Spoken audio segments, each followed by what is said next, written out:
Hey guys, I'm Eric Goldman, managing editor at FANDOM, and Marvel's Agents of S.H.I.E.L.D. is sadly coming to an end this summer, but I am extremely happy that we have the cast and the executive producers of Marvel's Agents of S.H.I.E.L.D. here with us. Guys, thanks so much. Welcome, one and all.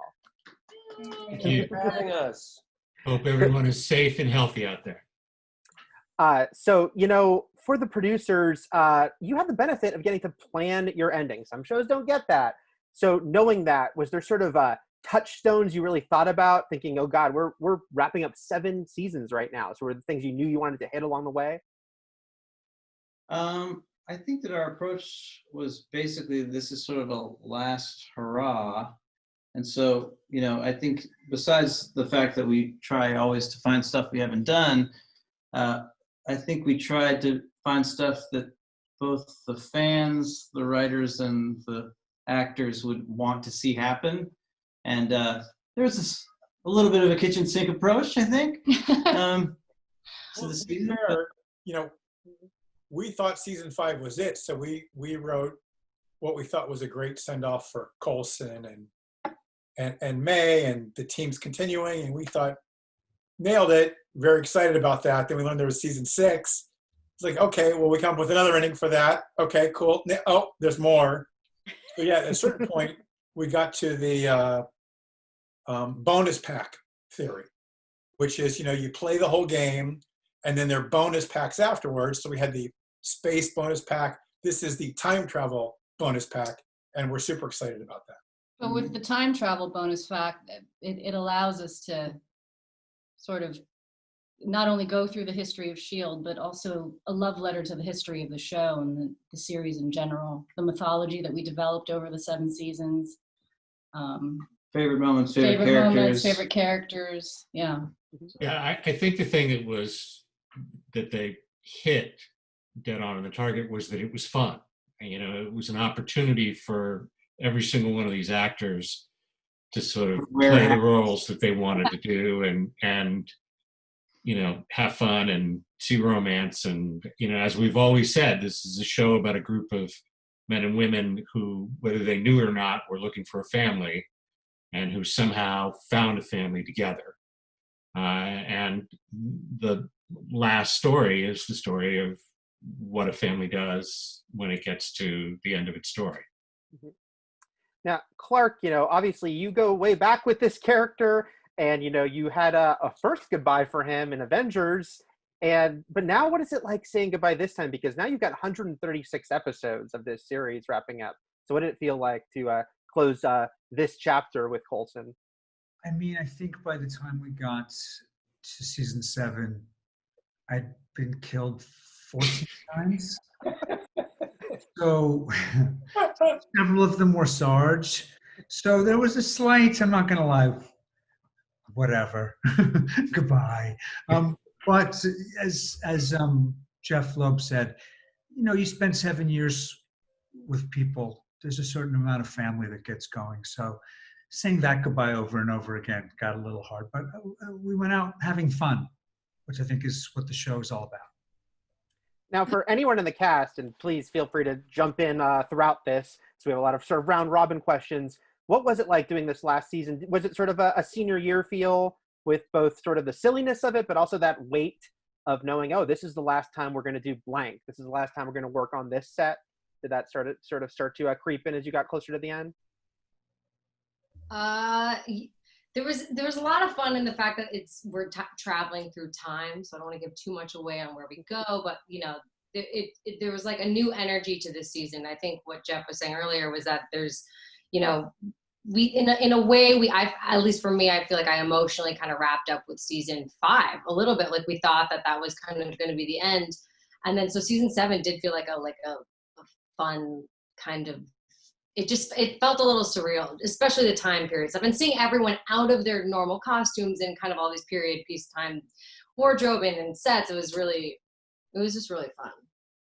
I think too obviously as we got to the later episodes, it was, oh my gosh, this is our last scene together or whatever. But right from the start, it was a lot of the writers' last episodes that they would helm. So that to me was more emotional early on in season 7, because it started to be the last time that writer would be on set with their episode. Every day felt like we were like, it's the last time we're doing this. It's the last time I'm eating a green apple on March 4th.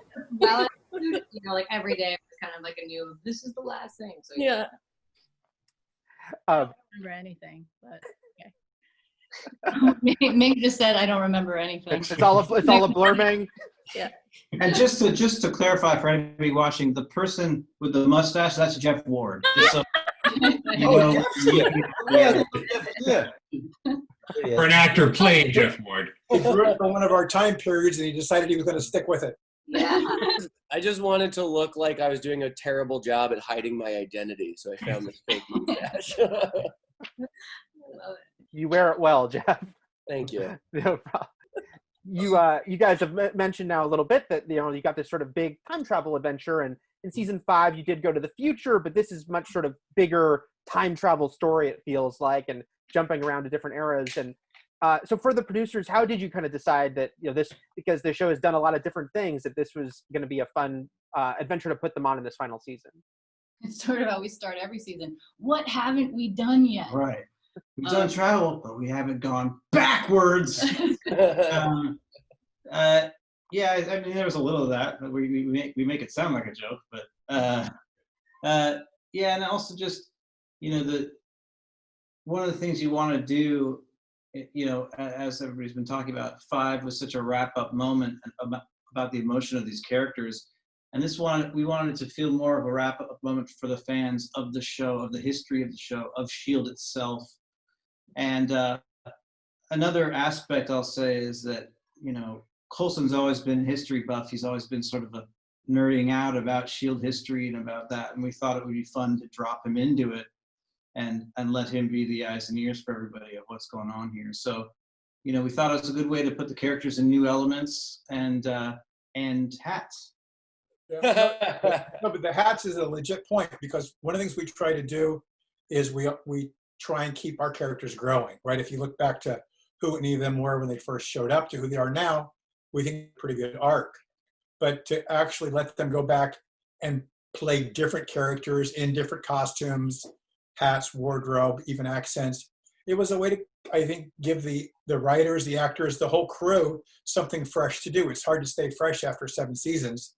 And I think it was a chance. I think everybody, and Chloe alluded to it earlier, everybody got really jazzed. Everybody really brought their A game at the end, trying to make these different time periods come alive. It was really fun to watch. It was really fun to see all the characters in, because so many departments get to flex a new type of their creativity with all the different time periods, and to see their version of each character's outfit for each time was really fun, because it just speaks to how well written the characters are, how clear, you know, for the first scene when it's me, Henry, Clark, and you know, all of the personalities of the characters are so clearly, you know the characters before we even speak, even if it's your first time watching the show, just based off of the wardrobe and off of the hair and off of the makeup. So it was fun to see all of the different departments collaborate like that also. Yeah, every department was so up for the challenge, and I think it was the first day we were on, you know, the footage is already out there, so this is not a spoiler, but seeing us on a lot,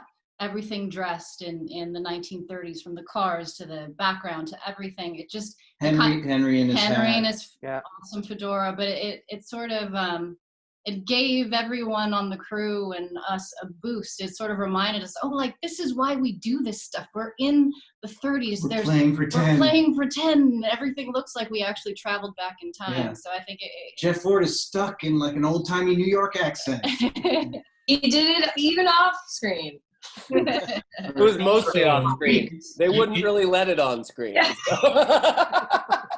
It also gave us an opportunity to show how culturally and what the world is like and what people were like and what society was like, and given the diversity that this cast has had from the very beginning, which is something the show never really gets enough credit for, given the fact that, you know, it started all the way at the very beginning, but then to be able to take them into different time periods and see how they would have been treated had they been at that time, that was sort of an interesting thing to be able to play with on top of all of the fun. Henry, a lot of mention has been made to that hat. How'd you like rocking that suit and hat? Oh, I loved it. I mean, I loved it. You know, let me tell you, everyone hit it on the head when they said that, you know, in terms of costumes, but the sets as well. I mean, as soon as you step into that period and you're wearing all those costumes and everything, you automatically feel of that period. So, I mean, kudos to all of them. They all did a great job. They made our jobs easier. Now, we kind of mentioned it in passing, but I think a real strength of this show has always been the reinvention of it and how you will have season to season just a wildly different scenario. For the producers, at what point did you kind of know that's what the show would be, which is something different every year? There's a lot of shows that it's pretty much, you watch year 1, you watch year 4, basically the same. At what point did you say, no, we're going to really switch this up every year? I don't know if it was conscious as much as it just a desire to make things different. You know, one of the things that happened in the first year is we had a big shift that we knew was coming. And so it sort of baked into the DNA of the show was this big turn and this big change in tone that happened halfway through year 1. And I think that after that, we felt like, okay, that gave the show energy and gave us some momentum. We felt like it was just a good idea going into season 2 to keep that feeling, keep the audience on their toes and keep that feeling of you have to lean in and pay attention. And it sort of just became part of the DNA of the show and the way that we sort of approached our end of season into new season.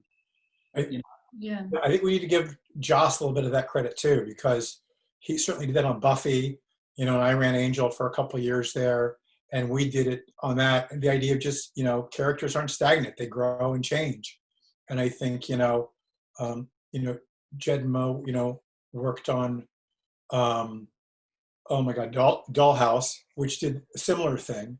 Mm-hmm. And just that idea of characters change and grow, and it keeps the actors interested, it keeps the fans interested. So I think part of that was baked into how we were trained coming into the show as well. Yeah, I'm always impressed with what they have on the page, because every single episode and every year it has just always blown my mind. And I don't think anything would have or could have happened without it being on the page. So a lot of credit to the writers. Yeah, for the cast in general, yeah, I mean, you look at this show and it's like, you're globetrotters, no, you're space travelers, no, you're time travelers. Was that just really exciting every year to just know that you are getting to do something so different? Yeah, that's one thing that definitely hits you after it's done, is that you'll never get the opportunity to do a show like that again, I don't think. No. The characters on this show all went through huge changes. If you look at, what they were to what they became. So for the cast, was there sort of a favorite character development moment or scenario looking back on the show that when you got, and it might have been a miserable moment for the character, but was there something you loved getting to play? You had a really great ones here. The answer is no. Yeah. Who wants to go? Oh, how about when you were evil in the framework? That was huge. That was, oh yeah, that was fun. Do you know what? And the most fun part of that was Jeff helping out. Oh yeah. It was a really quick thing to be able to do, is play two different versions of a character, and to do that they had to use a lot of CGI and camera effects. And Jeff actually came in on his day off and stood in for me all day, which was a highlight of that season for sure. Do you think that's when you fell in love? That was me, not that Jeff. It was me. So yeah, Jeff. That day might have been fun for you, but that was the worst day for me because you were torturing me. Was that the scene where you were torturing me and I had to lay in that metal? Oh yeah. And Jeff and Ian kept switching in and out, and I was like, I just didn't even know what was happening. It was. You got told off that day, remember? Well, we were messing around a little too much. It was serious. That was a bad combination of people. Wait, who told you off? Did I tell you off? No. Oh, you were the one. Oh, you might not have been. I believe it was Nina that directed that episode, wasn't it? Yeah. And because I kept trying to pitch to Nina that It was when we were coming in. It was obviously a very serious scene, and Elizabeth and I were coming in, and the robot sentries have just caught us and are bringing us in to kind of face the music. And when they brought us in, one of the robots shoved me, and I was like, "Well, Nina, I feel like Deke would be like, ow, stop." Like I thought he would just like make a little joke out of it because it's a robot that's really hurting him. And she was like, "I cannot tell you this again. Stop doing it. I don't know how to be more serious. Stop doing that." I was like, So it was basically an average day on set with you. Yeah, it was pretty right. It was a Tuesday. It's hard though when you have to come into a scene and it's so serious and you really have to look at that person in the eye. That's really hard to not laugh. Absolutely, still the hardest thing. For hours. Oh my gosh. When I look at the character changes, it's like I was even thinking to Jeff Ford, or I should call you Mustache Jeff. That even in the 2 years of the show that we've seen you went from sort of space scavenger to tech mogul. So was that a quick lesson to you about how things can change on this show? Definitely. I remember when season 6 was kind of getting started. It's I think tradition that you have a sit down with Jed and Marissa and Jeff Bell, and they kind of tell you a little bit about what's going to be happening with you that season. And they kind of told me, and the first thing they told me was the video game pitch was like that I'm running through, and it's this very kind of badass scene. Is that profanity? Is it? It's not right. So it's this hardcore scene, and I was so excited and so all in right away. It felt like a dream come true of getting to do this, and that it's such a good metaphor for what the show offered us as performers, and I think the writers as writers, and for everybody creatively to get to, because it's such a specific tone. I think Ian nailed it when he said we're not going to really get to do anything like this, because to get to earnestly play that action scene but also be aware of how ridiculous and over the top it was at the same time. Like, I got to do all my one-liners. Like, one of my favorites was, "It just got personal." Like, and get to do that in a voice while making fun of it, but doing it for real.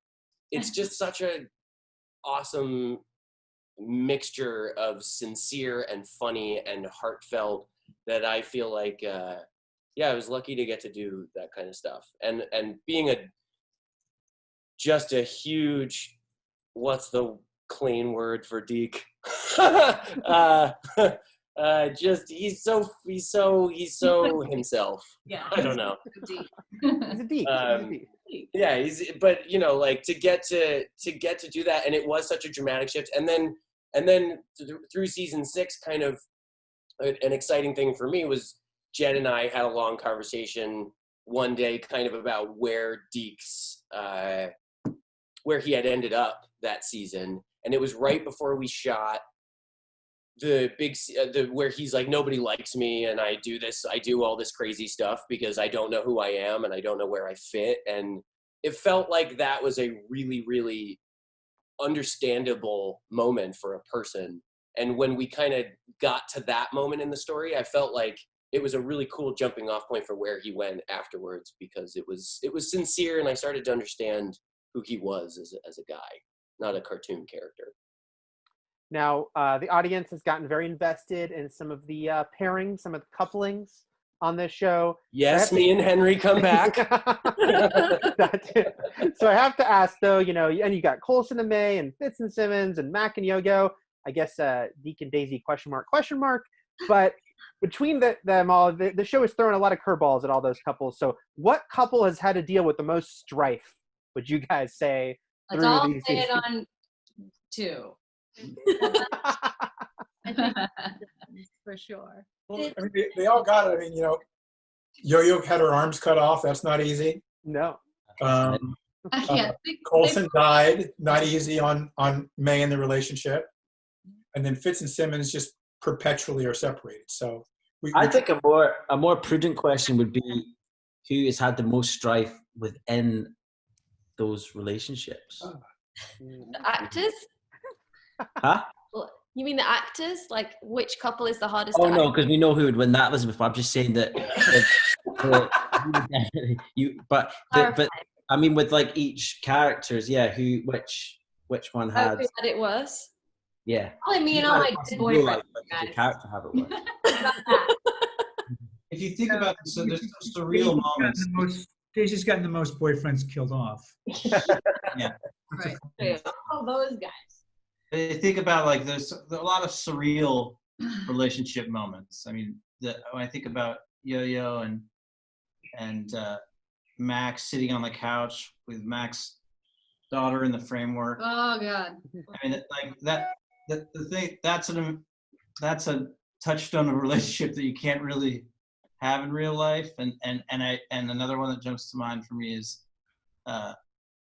the LMD version of Coulson and May having a conversation about their relationship. Oh yeah. Especially, well, I'm not gonna say about the LMD. But I mean that is. I mean the attachments that you had. Oh my God. Okay. I just like the moments in every table Keep read. it clean. There was a cool new character on the show. Seeing the scene where they kissed Daisy, and I'm thinking, oh, I like that guy. Yeah. And then he dies. Well, I was thinking for Mack and Yo-Yo, it's like, yeah, at least when season 6 began, they had broken up, but at least, you know, one of them hadn't died and had to come back. So Right. for Henry and Natalia, did you feel like at least we can get past this maybe a little easier than some of these other couples have? I think it's part of the beauty of the show, you know, the complexities that couples go through, and even harder when you're within an organization like that, you know. I love that the writers and our producers gave us the option of not just playing superheroes and just friends or family that go out and try to save the world, but that they have these complex relationships, not just with their loved one, but with the friendships themselves, you know. I think that's incredibly relatable to the public, and it's something that I really adored in the show, was to always, whenever we would sit down on a table read, to find out what new things I was gonna, as Yo-Yo, find out of my relationship, not just with Mac, but with everyone else, what the writers were imagining for all of us as a family, right? That was one of the most exciting things, because it's a way to inform yourself of your character too. And I really loved how I got to inform myself through Mac's eyes. That was something really exciting to find out things about Yo-Yo through the way they wrote Mac relating to her and all the difficulties that they went through. It was just really informational in a lot of ways. And then as an actor, as everyone has said, I mean, when do you get to ask in a movie, TV show, or even theater piece or anything for your loved one to leave their virtual daughter and to come with you? You know, it's just, the stakes are way high. We'll probably never get to play those stakes. And if we do, we're very lucky, so.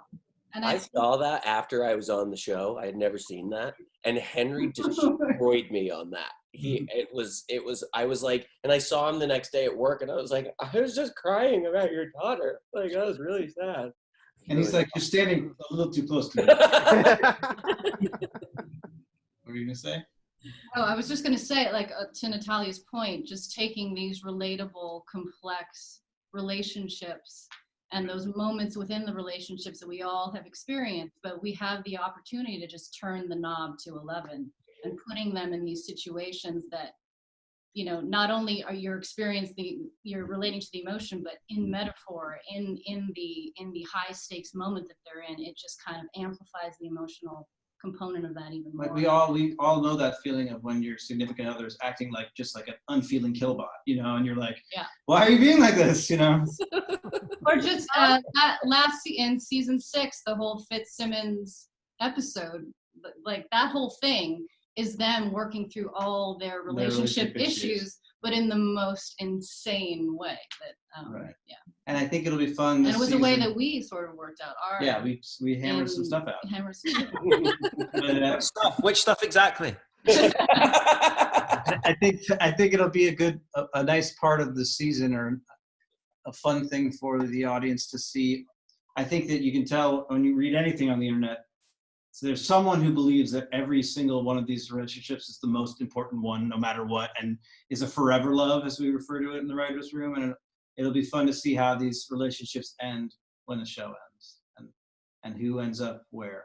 Well, and I think there's just the promise of the next chapter in the relationships, in the story, in the fanfic, and whatever you need to carry with you as it comes to an end.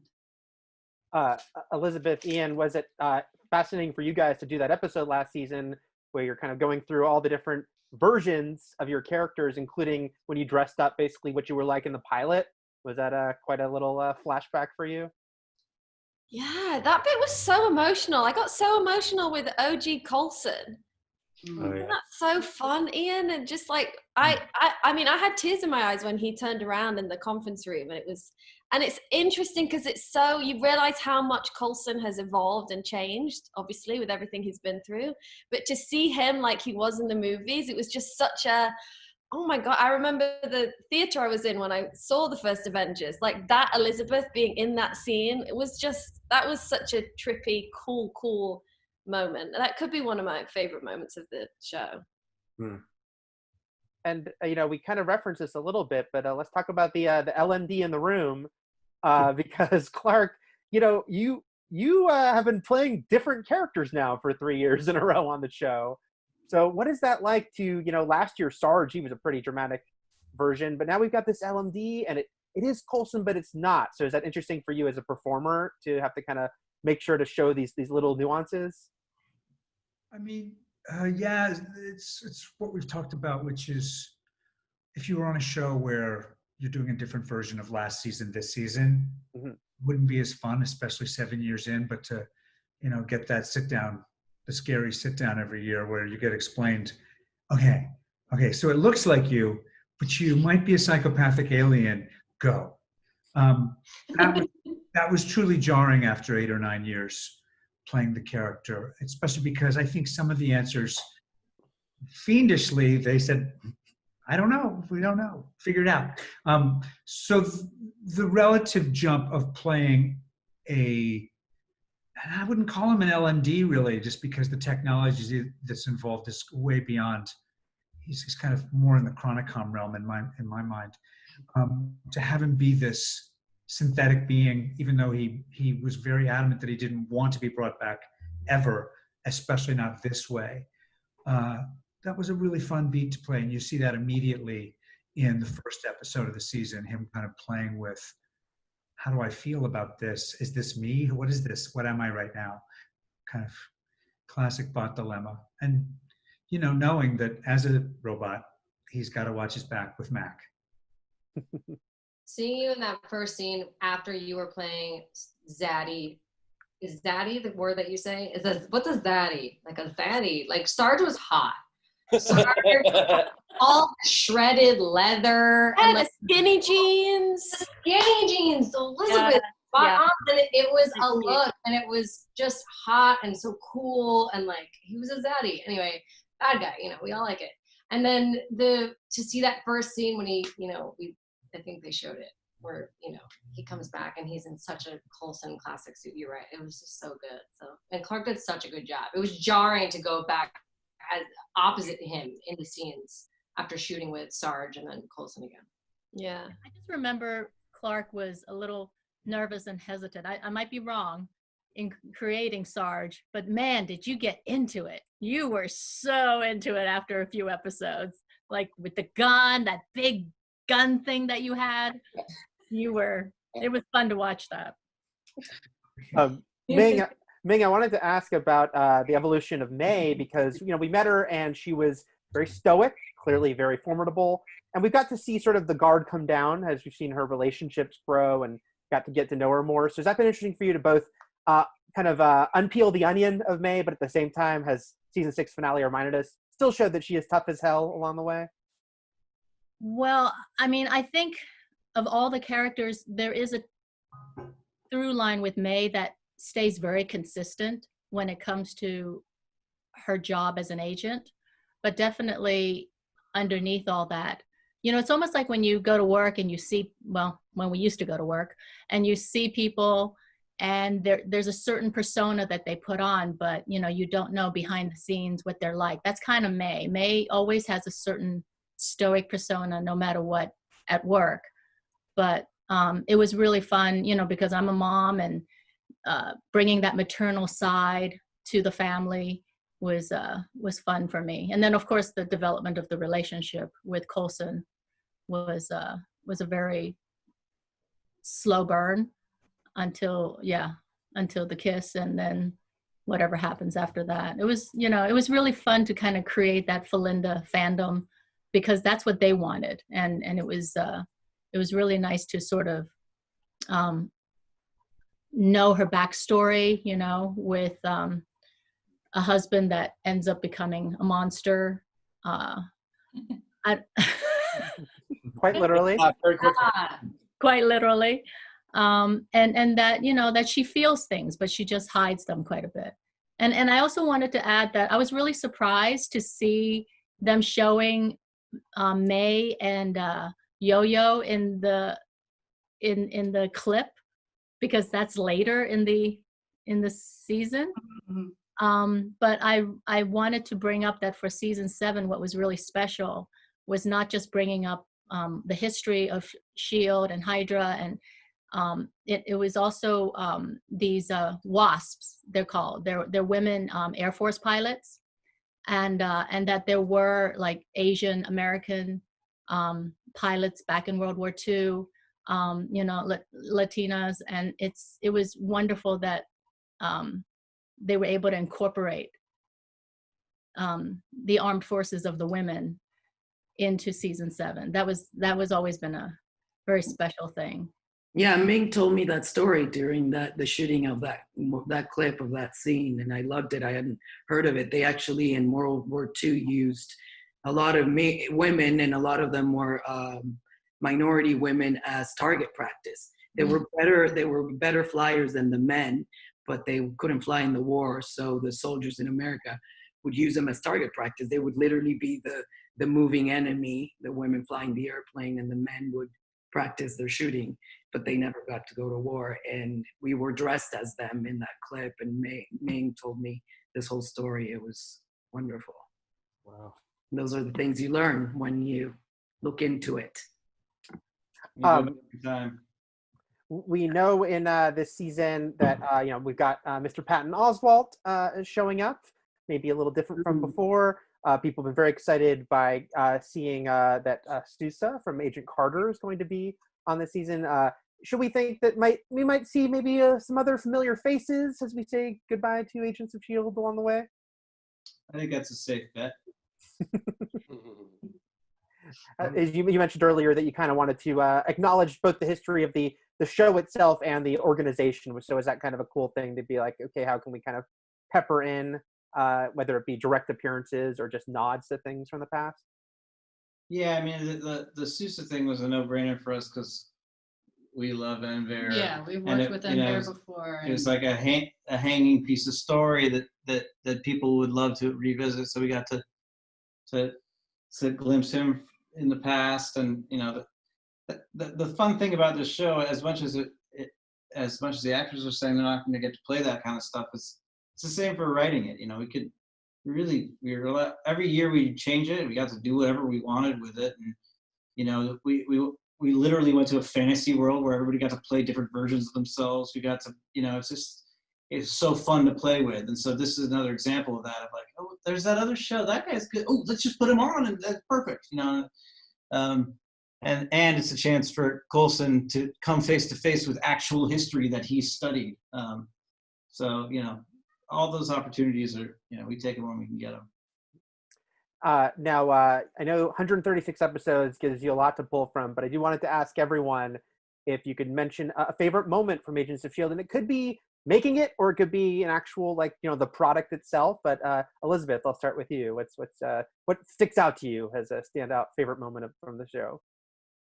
I mean, I think mine would be sometime during the pilot. I think I remember meeting Chloe on set for the first time. I was driving to a fitting, and I like jumped out, and we kind of had this weird like hug of and I remember just driving off being like feeling so like, oh God, I was just such an idiot, and I wanted to be my best friend so bad, and you know, it's those like first meetings of everybody, and I look back now and I think, God, I mean, we are just, it is a family, and you know each other so well, and we've been through so much. So I think shooting the pilot for me, there's so many moments in that, but it immediately felt like something very special. Ian, what about for you? Yeah, there's so many specific moments. I think, I don't know, I suppose now more than ever, you do miss being all together like this. We used to get together once a week and read through, and it was a nice way for everyone to catch up and kind of see everyone as a social event. So I do, yeah, miss seeing everyone every day, I think. Clark? Yeah, I mean, I hate to say the same thing. There's just been so many amazing moments with different people.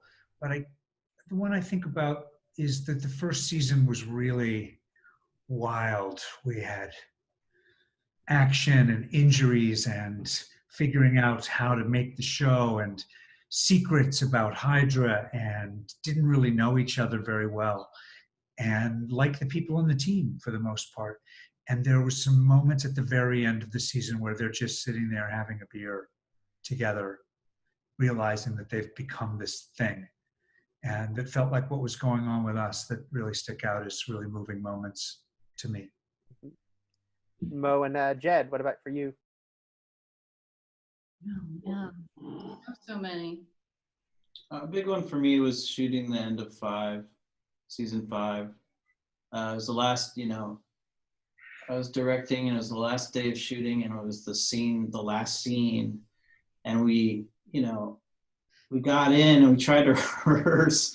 Remember, we tried to rehearse and no one could do it. Like, everyone was just falling apart. Crazy. Yeah, and also Ian wasn't there, so that helped. And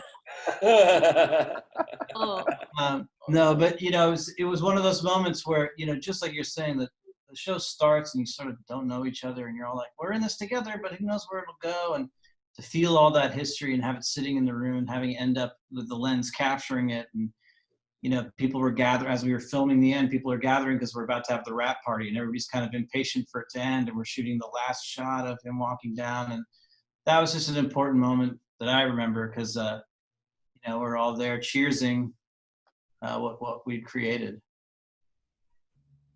You? What he said.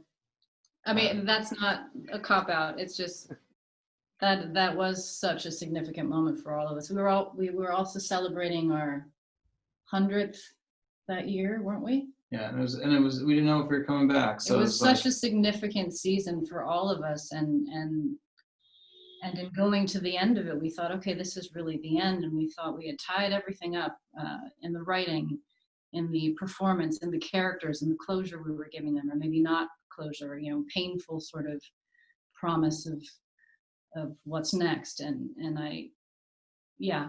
And for us, one thing I'll say about those moments is it's very confusing as a writer when you're watching your friends act something.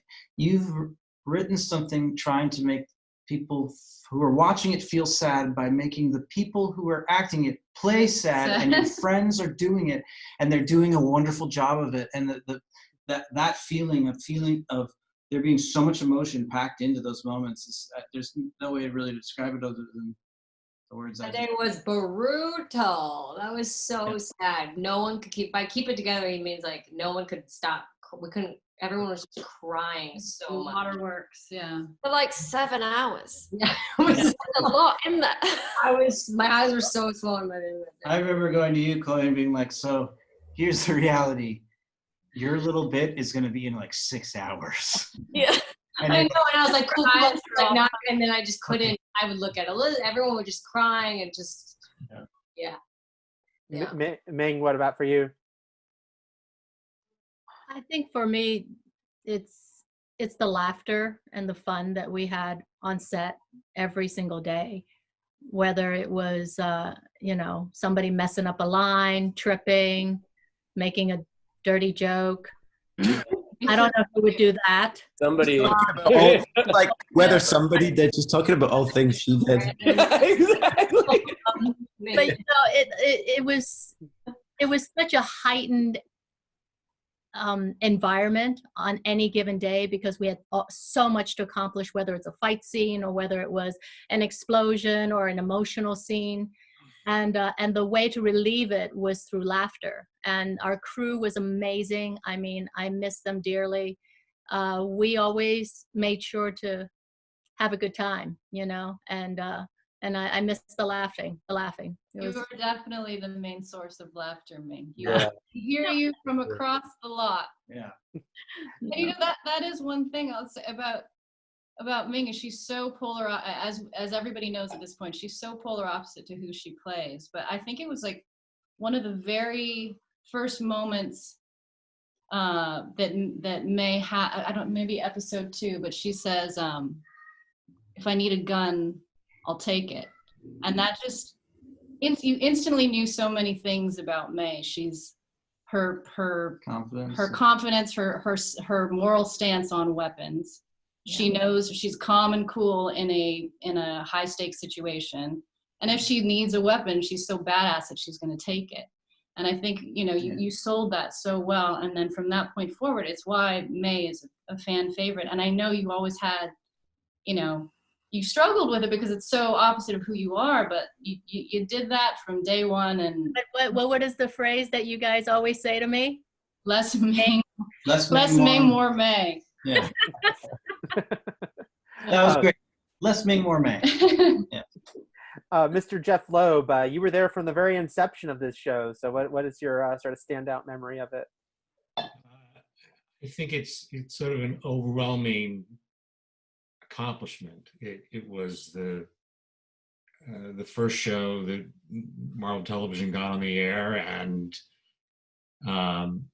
you know, each step along the way, from Joss to first meeting Jed and Mo, we went out to lunch and they explained what the show was going to be and the characters, and then Jeff Bell coming in and us having that ridiculous office in Santa Monica and trying to work out whatever the pilot was going to be, and then meeting the cast as it sort of kept, each piece came along. And our first day, I remember our first day of shooting, and I remember our last day of shooting, and the 100th episode, and watching each of the actors grow. And I also think, again, another thing that was sort of remarkable was that, you know, that so much of our original cast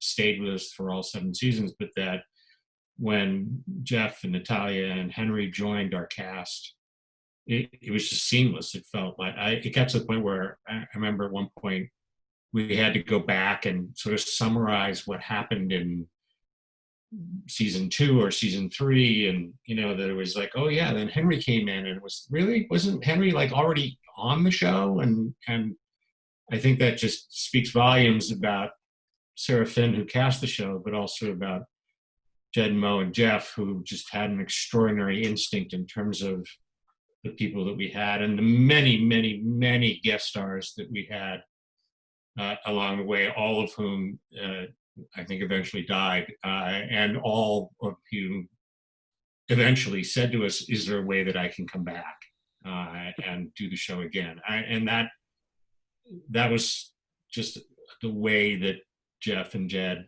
and Marissa ran the show. It really was this family, and I was just really lucky to be part of it, and you know, being in the outside, you know, doing battle with the other people that were always trying to make their lives miserable. But I think Jed was right. I was kind of amazed and delighted that they got to do as much as they got to do. There certainly were battles that we didn't win, but it always turned into something that was cooler, and I think that made the show what it is. What about you, for Natalia? What sticks out most for you? I've said different specific moments in interviews and when we've been to conventions or stuff, and thankfully they've been recorded. But during this time that we've been dealing with, there's been a couple of moments that it's a feeling that hits me that I miss, not in a specific image or something. And a feeling that I miss a lot is the mornings driving in to set, seeing people, crew, cast, walking in and out of either trailers or different stages, and waving at your car or stopping you to hug. And that feeling of something is special is going to start today, and I get to do what I love and make a living out of it. It would always just come together in the morning, like this electrifying feeling, and seeing everyone would be exciting, even if you saw them just 6 hours ago because you finished after 14 hours of shooting.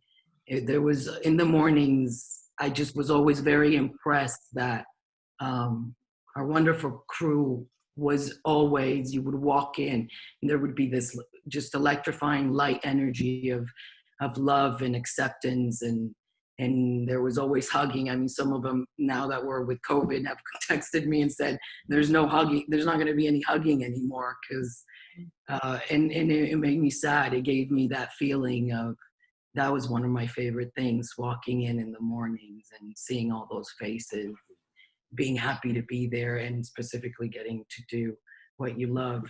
So that feeling, and the feeling at the end of the day being severely beat up, I think that's one of my most darling feelings, is when you finish something that, yes, might have taken all of your energy and strength, but you feel proud of yourself, of the team you did it with, and there's just this elatedness, this feeling of I did something good today.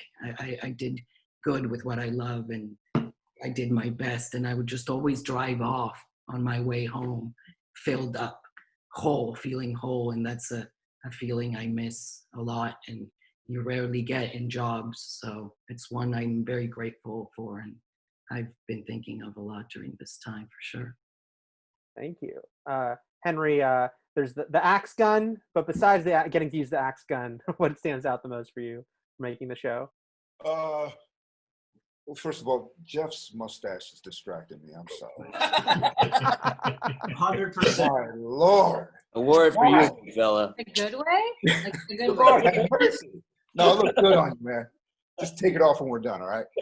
Anyway, you know, the thing is, Elizabeth talked about her first day, and it made me think about the first day I started. And, you know, there were a lot of memorable moments, work-wise, with people, so many things. But I do remember that first day, because I didn't know a darn thing, I'll be honest. I mean, there were so many things I had to learn. It seemed like there were 20 people on set. I didn't know who was a principal character. I didn't know who was just, you know, recurring or whatever, just a date. I didn't know anything. You know, all the names of the weapons, the names of the aircrafts, the names of all the. Oh yeah. I was like, Lord have mercy, am I ever going to get this? I mean, I didn't think I would ever. And I'm going to be honest with you. I'm going to be real honest with you. They said, you know, when Coulson walks in, make sure make sure, you know, everyone looks at him like, oh my gosh. And I said, okay, which one's Coulson? I didn't know. I mean, you know, I know from the movies, but when we got there was so many people. And I just felt like, I was like, I don't know if I'm ever going to grasp all these names and all this technology. It was overwhelming for a second. But, you know, it was wonderful, but it was also exhilarating because you're stepping into this world that I had never experienced before in my life, you know, as an actor. And I knew that, you know, if I were to remain, if they weren't going to kill me off anytime soon, that it was going to be fun. You see you laughing, Jed. You know you're going to kill me. You know you're going to kill me. Jeff Bell, what about for you? There have been so many. I've agreed with everything people have said. the first thing that came to mind for me actually was season 1. You know, the show's always full of secrets, but our big secret in season 1 about Hydra was super loaded because it was tied into Winter Soldier, and we weren't allowed to say the H word, and we had red pages, and everything was top secret. And so we knew what was going to happen with Agent Brett Dalton, and so we told Clark, okay, we have a, because he's number 1 on the show, and we always sort of let him know what was happening, but we told him what was going to happen with Ward being Hydra.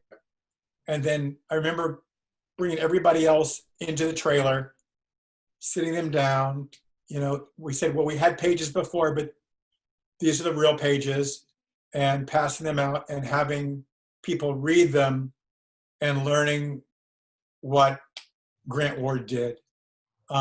Watching the reactions on the actors' faces was about as good as anything we ever did. It was spectacular. That was so dramatic too. It was on location, and you guys brought in red. We were in Elizabeth's trailer because Yeah. hers was the cleanest always. The racetrack, and Ian cried a lot. Ian was crying. Yeah. Yes. A lot. The whole time. It was a great mic drop moment for the show, but I just remember how all the actors reacted to it, so I'll go with that. That is amazing. Mustache Jeff, what about for you? I mean, I would have to say it was during the pilot. I was You snuck on. I had heard about it. It sounded great.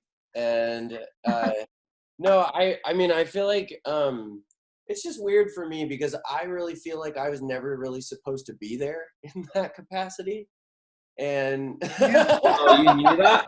Oh, you know about that?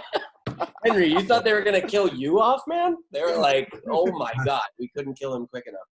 But I just I really it was crazy because obviously I mean, you know, we've talked about this a lot at like conventions and stuff, but like I was just supposed to do this small part, and it just I still vividly remember getting to my car and a voicemail popping up from Marissa and her being like, will you come back and read for this part again?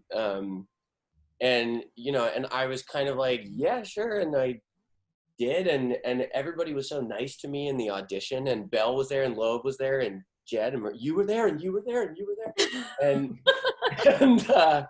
and it really it kind of was this like Wizard of Oz thing where it was just, this is an actor's dream to be able to come on something this quality that is this high quality with this high a caliber of people in the actors and the writers and the crew, and so to kind of like get invited into it in that way, it was probably the most special thing that's happened to me in my working life.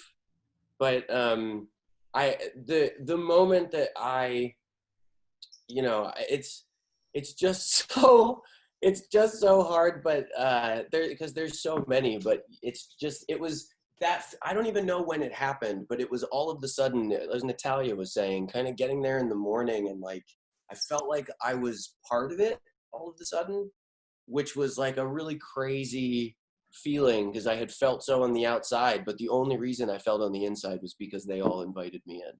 So it was a really special thing to get to spend that time with everybody. So. I just love the fact that there was somebody on set who had a bigger laugh than me. The main reason Ming voted to keep me around. That's right. Chloe, what was your favorite moment making the show? Crafty. There's like Yes. fire jelly sandwiches. Yeah. No, I mean, honestly,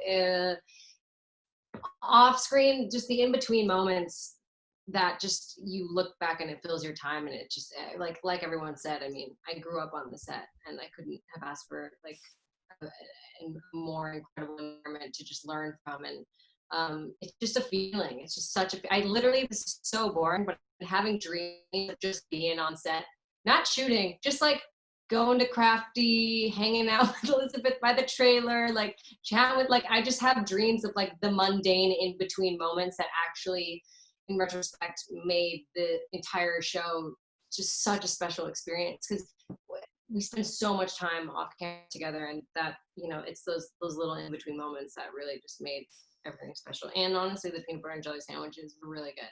Oh, Can I Yeah. add one thing that people say this a lot, but everyone's talking about it, which there's one more missing Zoom block here, and that's our crew. People talk about their crew, our crew really was remarkable. And a lot of what people are talking about, the way that they were able to take these shifts and keep a positive attitude, long hours of work. Gary Brown, our stunt team, our hair and makeup people. We just lost a wonderful rigger, a guy named Joe Teague, to an accident. And one of the crew's heartbroken and reaching out to each other. This really was the bigger family that made the whole thing, to me, it made the whole thing work. And they deserve the biggest of shout outs, in my opinion. Amen. Yeah. Well, guys, I want to congratulate you on 7 great years. Marvel's Agents of S.H.I.E.L.D. Season 7 premiering on May 27th on ABC. Thank you so much for all joining us today. Thank Thank you. you. Thank you. Bye, everybody. Great seeing you. Take care, gang. Love y'all. Thank you. Bye.